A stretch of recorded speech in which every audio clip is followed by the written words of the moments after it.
Hello guys, welcome back to my channel. পুজো তো সামনে চলে এসছে, তাই আমার শ্বশুরবাড়ি থেকে সবাই কত কত শাড়ি আর কত কত ভালোবাসা দিয়ে গেছে। তোমরা সেটা দেখতেই পাচ্ছ।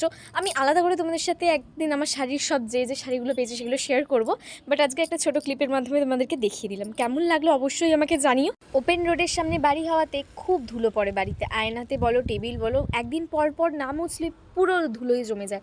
তাই আয়নাটাকে প্রত্যেকবারের মতো এবারও ক্লিন করে নিচ্ছি। আর তোমাদের এই প্রবলেমটা হয় কিনা জানি না, আমার হেয়ারটা এতই ফ্রিজ, একটুকুনি মানে হাওয়াতে গেলে বা বেরোলেই পুরো জট পাকিয়ে যায়, না যদি আঁচড়াই তো একদম কি বলবো জট পাকিয়ে যায়। আর সেই জট আমি খুলতে পারি না। আগে আমার মা আমার জট সব খুলে দিত, ভালো করে চুল আঁচড়ে দিয়ে বেরোনি করে দিত। বিয়ের পর থেকে তো নিজেকেই করতে হচ্ছে, সেরকম অত ভালো করে পারি না, শাশুড়ি মাও করে দেয়। তো এখানে আমার জামা কাপড়গুলো যেগুলো ছিল গুছিয়ে রাখছিলাম। আর জানো তো, আমি এই টপটা পরে আছি, এটা 2 বছর আগেকার কেনা।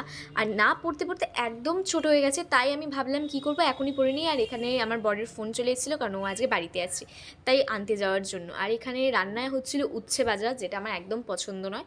আর এখানে কাতলা মাছ, জ্যান্ত মাছ বলে এই বাড়িতে, জ্যান্ত মাছের ঝোল আর উচ্ছে ভাজা।